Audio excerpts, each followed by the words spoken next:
Yeah, why are you being so hard on this freaking movie, man? Because I did it all for the nookie. The what? The nookie. The what? The nookie. What? You can take that cookie and shove it up your... Yeah! We watched a movie. Yeah. We watched a movie. We watched it. We watched a movie. Yeah. Hey guys, welcome back to We Watched a Movie. I'm Jay, this is Mike, and today we're reviewing This Is 40, and this is We Watched a Movie. I have a green cup. You have a dramedy and a green cup. I have very high nipples. So, Paul Rudd and Leslie Mann are back in an unofficial sequel to Knocked Up. Now, I don't know how this is a fucking sequel since Seth Rogen and Katherine Heigl aren't even mentioned, referenced, nothing that happens. It's a spin-off. Yeah, I guess it would be a spin-off. I don't know why they said the unofficial. It's not a sequel. Yeah. Anyway, they're both turning 40, and this is like them dealing with them turning 40. Yeah, it's like a look inside a week of their lives. Yeah. Just being 40, and everything's tumbling down around them. I swear to God, I just thought of like Dr. Phil. Like, a week inside of a life of 40. How do you feel? I went into this movie and I knew it was going to be a little bit more serious. I'd read some of the reviews for it, and I thought, you know, I think I'll still enjoy it because I loved Paul Rudd and Leslie Mann's character so much from Knocked Up. Like, they're so relatable, you know what I mean? Yeah. And, like, Paul Rudd's just awesome. I like Paul Rudd a lot as an actor, and Leslie Mann's awesome too. I've made a list. It's the do better list. We're 40 years old. If we don't do it now, when are we going to do it?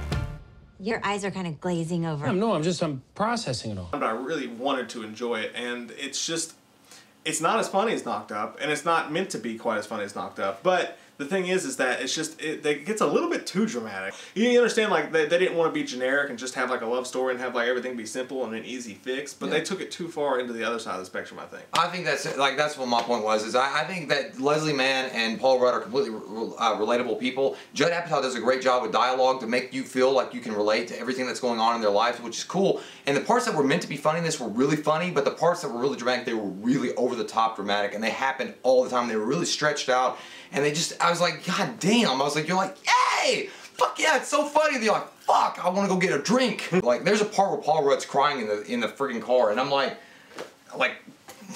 fuck, I want to just like give you a hug. I was like willing to laugh with you, but now I just want to like love you. I'm like, it's okay, man. Don't worry about it. It's gonna be alright. It's like when you buy a chocolate bar. It's a chocolate bar. It's gonna be good. You don't have to explain like where the nougat came from. It's like it's just the fucking nougat. It's good. Yeah. I'm gonna enjoy it.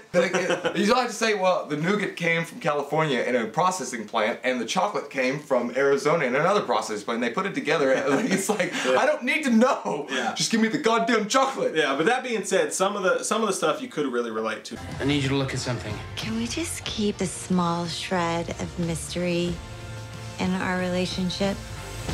I saw you have babies. Payback time.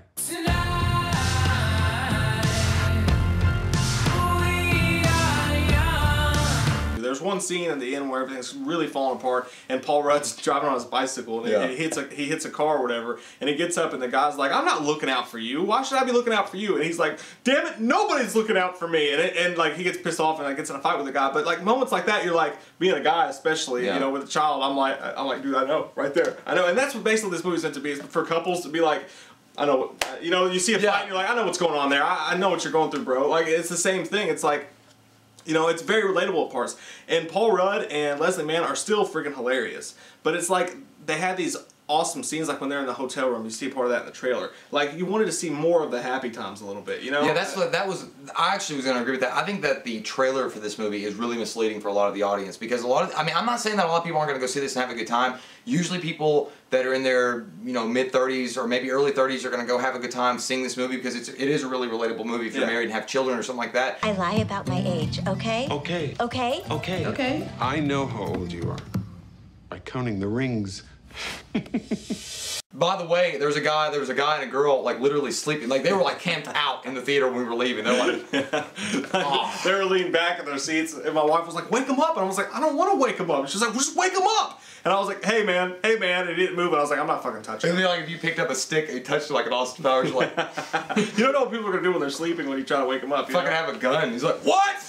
But it does have the funny stuff in it, and I mean it's worth a check out. I'd say more than anything, I would probably rent it if I were you. But like I said, I love Judd Apatow's comedies, and I think they're all great. And it's just, I just wanted a little bit more of the lighthearted, funny stuff. It didn't all have to be that. I understand if you want to make a serious movie, but you know, there's a point where you got to mix it in together. But, well, you know, Judd Apatow did a great job with Knocked Up. There were serious elements in Knocked Up, but overall that movie was more of a comedy than anything else. I mean, there was dramatic scenes in it, but I like Knocked Up a lot more. Yeah, way more. Like the extra actors in this movie, like the small roles and stuff, like Jason Segel's in this for a second. I have turned your body into a boner machine. Everyone gives you a boner. Don't sell yourself short. Barb doesn't give me a boner. Like, they're all really great. They kind of make the movie. Megan Fox's role's even good in it, and there's some really funny stuff that come out of their characters as the parents. Probably never hated John Lithgow more than I did in this movie. Yeah, he was such a dickhead, and there was no that was another thing. John Lithgow is a freaking gold mine of comedy, and they didn't tap him. Yeah, and that's basically what they did. Like, they go into the parents and everything. Like, it's like they go from what they want to do is make a romantic comedy movie about growing up that you know you can relate to and that you understand. And instead, what it felt like at points was a therapy session. It really did. But yeah, I'm gonna give it a 6.5. 6.5 for me as well, guys. The question of the day is going to be: what is your favorite Judd Apatow movie? Clueless. I don't know. No. I'm gonna go with I'll probably go with Knocked Up. I fucking love Knocked Up. I love that movie too. I'm gonna go with 40-Year-Old Virgin. Oh God, that's a great one too. That's one of the funniest movies ever. Kelly Clarkson. The Age of Aquarius. Age of Aquarius. All right, guys. Thanks for watching. I'm Mike. He's Jay. We'll see you next time. We watched a movie. Yeah. We watched a movie.